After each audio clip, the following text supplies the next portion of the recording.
Welcome to Spiritual Psychology. My name's Renee LaValle McKenna, and I bring my 30-plus years as a recovering addict and ex-crazy person turned therapist and shamanic healer to bring you snackable teachings on spirituality, psychology, and all things personal growth. And today I want to talk about the Four Immeasurables. They're also known as the Four Limitless Qualities, the Brahma Vihara, or the Four Divine States of Dwelling. And Buddha emphasized cultivating or nourishing these states of mind in our life. And the Four Immeasurables are loving kindness, compassion, equanimity, and joy.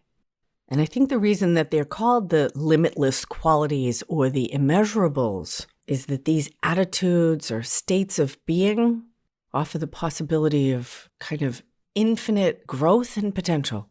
We never master joy.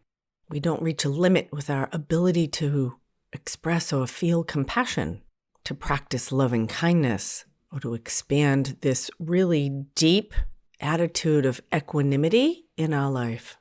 And equanimity was the one that I had never heard of before, of course, because it's the one I was least practiced at. And we live in a culture that kind of discourages equanimity. And equanimity is kind of rooted in the same word as equality.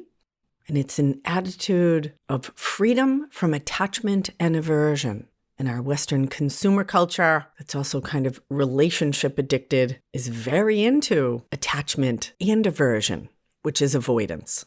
And Buddhism is all about freedom from suffering. And Buddha teaches that suffering is rooted in attachment and avoidance. And so to practice equanimity is to have the desire for everyone, including ourselves, to be freed from the suffering of attachment and aversion, which is about deep acceptance and presence about what actually is right now, knowing that all things are impermanent, but also in an infinite state of recreation. The whole birth and death, gain and loss thing that really fucks us up as humans. I remember going to the Boston Museum of Fine Arts one evening, and there was the Asian art wing, and it was kind of near the medieval or Renaissance art wing, or at least we visited them both concurrently. And we went through all this religious art from medieval and Renaissance Christianity. Gorgeous art, but so violent. Jesus bleeding, being tortured on the cross, lots of saints being tormented.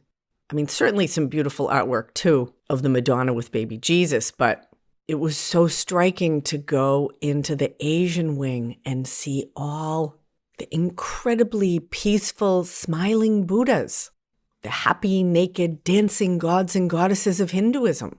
It was like, whoa. Which path do you want to take? The path of suffering, strife, and torture, which leads to redemption? Or you want to sit fat and happy on a lotus, smiling with peaceful equanimity at the unfolding of the birth-death continuum. Yikes. It was like a commercial for the Zen Center, I'll tell you. Nothing against Christian iconography.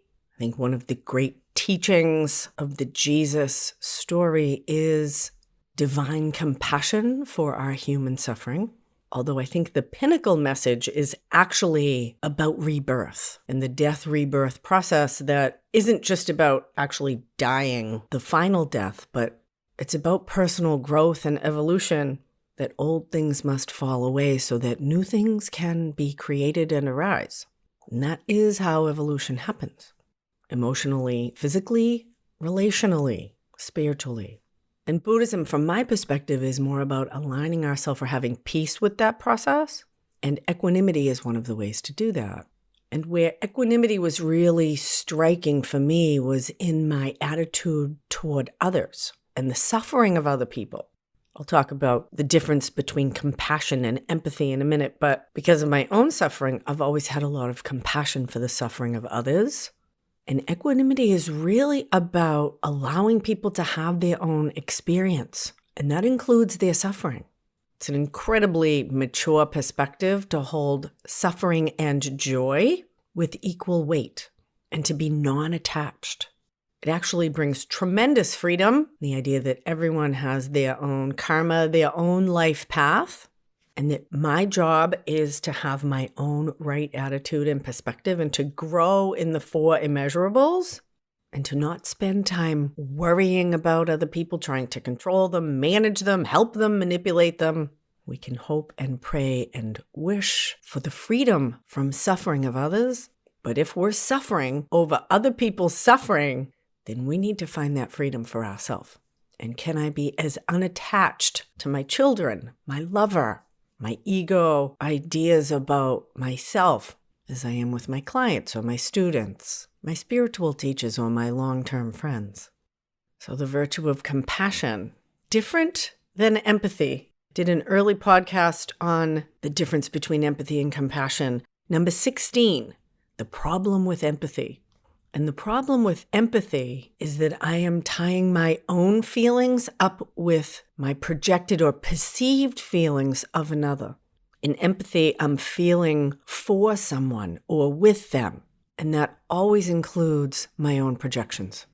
And often a good dose of my own unresolved emotional problems that I'm identifying with the other person's circumstance. This comes up a lot with death or other extreme difficulties, that people will approach others in the way that they would wish to be approached, assuming that the other person feels the way they would feel. I remember when my father died, and I didn't tell a lot of people because I knew what would happen, which is that most people said, "Oh, I'm so sorry. That must be terrible for you." And if they weren't close to me, I would just say, "Oh, thank you." And those that I had more of a relationship with, and it felt worth it to go into it, when they said, "Oh, I'm so sorry," I could actually say, "Don't be." Because my relationship with my father had been one of continual suffering, particularly over the last 7 years of his life when he was completely absent, didn't come to my wedding, didn't acknowledge the birth of my children, my graduation from graduate school. I've done tremendous work on that relationship since he passed. There's still a few bags that need unpacking there, but his death felt like a resolution for me. It simplified things, ended the suffering. I didn't have to struggle with, am I going to send a Christmas card with pictures of the kids, knowing I won't get anything in return, and can I do that because it feels like the right thing to do on my end, and let go of any expectations and not feel hurt when I hear nothing back? That was a year-by-year question, and it went different ways, different years. And I didn't have to ask that question anymore. So people were offering me their empathy, but it was completely through their own filter. And we all do that. And it actually makes the other person feel unseen. It's a little self-centered, actually, although well-intentioned. And because I often have unusual emotional responses to things, when someone has a great difficulty in their life, I find it most helpful to ask, "How is that for you?" Or something more neutral like, "That sounds really intense." And compassion is more of an attitude than a feeling. It's like a state of being, a resonance. I had a teacher once who said, compassion is the safest place to sit in any circumstance in your life. Fear, anger, revulsion, excitement, desire, those all throw us a little bit off balance. And compassion makes room for all of it with open-heartedness, curiosity, and sympathy, acknowledging that we can never really know another person's experience, but we can be open to growing to understand them. And that openness to grow in understanding, intentionally putting my energy toward understanding, not just intellectually, but emotionally, energetically, spiritually, to really be present with and see an other clearly without putting our own feelings, judgments, perspectives in the way. It's very powerful. Buddhism doesn't talk about a god or a deity, but it talks about the energy of compassion. That is the transformative agent in much of Buddhist practice. And if we look deeply at Christianity, that is essential to the teachings of Jesus. Deep compassion as an agent for healing and transformation. We all have room to grow there. And loving kindness, which is the desire for all beings to be happy. An open-hearted, generous spirit. And if you look at most Buddhist imagery, whether it's Tara or Buddha or any of the bodhisattvas, they generally have an expression of loving kindness on their face. And looking at where we have received loving kindness in our life is an excellent place to consider how to cultivate that for others. I remember clearly my first experience as a young adult with loving kindness. I was early in recovery and very close to relapse. I think I was about 30 days sober, and they gave me a little chip that said 30 days on it. And I was so excited. I ran back to tell some of my old friends who I used to use drugs with. And I went to see my friend John, and I said, John, I'm 30 days clean. And he was like, really? I never noticed you had a problem. And he said, hey, you want to go take a ride? I got a little errand to do. And I always liked John, so I said, sure. So we get in the car. He says, here, put this in your bra. And he hands me an envelope with 9 grams of coke in it. And so I stuck it in my bra. And we drive over to make the delivery, just in case we got pulled over by the cops. And I gave him the envelope, and he took 6 of them out and gave me 3 back. And he said, put that back in your bra. And he made the deal. And he said, hey, I'm going to go get a motel and a case of beer. You want to come? And we can do this coke. And I was like, dude, I have a 30-day chip. And he just looked at me kind of all crazy. And I said, oh my God, you better bring me back to my car. And I gave him the envelope, but I really wanted to go to the hotel. I love snorting coke with a bunch of cold beer nearby. And I ran to this 12-step meeting. And I told them what happened. And it was a bunch of old white men at this colonial church in Hingham, Massachusetts. And at the end of the meeting, this man came up to me and he handed me a book. And he said, it was really great to have you here tonight. I hope you come back. And I was used to old men coming up to me, giving me stuff. And usually they wanted something in return. Sometimes they'd even get it. And I said, how much for the book? And he said, oh, it's free. It's our gift to you. And I was like, what? He said, no, please take it. We give things away here so we can keep them. And I got to tell you, it really screwed me up. Everything was an exchange in my life up to that point. Everything was a transaction. I was in my early 20s, but I was a bitter, hardened young woman. And this man was giving me something, and he didn't want anything in return but for me to be well. I felt like the Grinch at the end of The Grinch Who Stole Christmas when his heart grows. I was experiencing loving kindness, friendliness and generosity without attachment, truly wishing only for my highest good, with no motive for itself. That was not something I had cultivated in my life up to that point.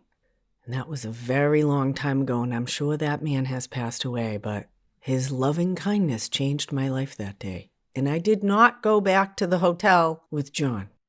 And so that brings us to joy as a source of power. And joy is different than happiness. Joy comes from within us. It arises from the practice of these other virtues. Happiness, from my experience, is kind of like the weather and often determined by external experiences or forces. Like the weather is determined by the air pressure and the temperature and the wind and the season. And joy is like the flow of life energy that comes from within us, that has peace, equanimity, compassion, and loving kindness for all of those seasons and weather patterns. And we can cultivate joy by doing things we like to do, by being creative, silly, laughter, fun, not taking ourselves so seriously. I'm going to cultivate some joy today. One of my favorite things to do in the whole world is to dress up. And I met a woman last week who likes to dress up too. And I put it out to some of my friends, and we are going to play dress up today and go down to an art festival in the Mission District of San Francisco. And I'm going to put on a little face glitter and make my hair all big and wear a funny hat and be my own artwork. Have some fun. Some people find joy in listening to music, being with animals, walking in nature, reading a great book, connecting with friends, playing with children, making art, dancing. And again, I see happiness as something that kind of comes into us, like it comes into our eyes or our throat or in the top of our head and kind of goes down and nourishes our body. Joy kind of arises up from within us. At least it does from me, and pours out of me into the world. And there's kind of a feedback loop with joy and happiness. They cultivate each other. And I feel like when I'm plugged in, joy can run through me like current through a lamp. And I'm unconcerned about what other people think or feel, that the joy that runs through me is a light for them. Whether they choose to step into it or not, I'll try to have equanimity around that. I think it's one of the things Jesus was talking about when he says, be as little children. And children often have the capacity to just plug into their own inner joy and be unconcerned about the perceptions and perspectives of others around them. Till we teach them to worry about what others think, and then they need to go to therapy. And that's why I'm here. So I wish for you to cultivate joy, equanimity, loving kindness, and compassion in your life, and to travel the infinite path of the Four Immeasurables. Thank you so much for listening. My first round of spiritual experience groups are going to start to wind up, and a new 6-week session is going to start in mid-April. Small groups of 4 to 6 like-minded seekers, really safe and supportive space to do your own deep inner practice in community with others under my spiritual direction.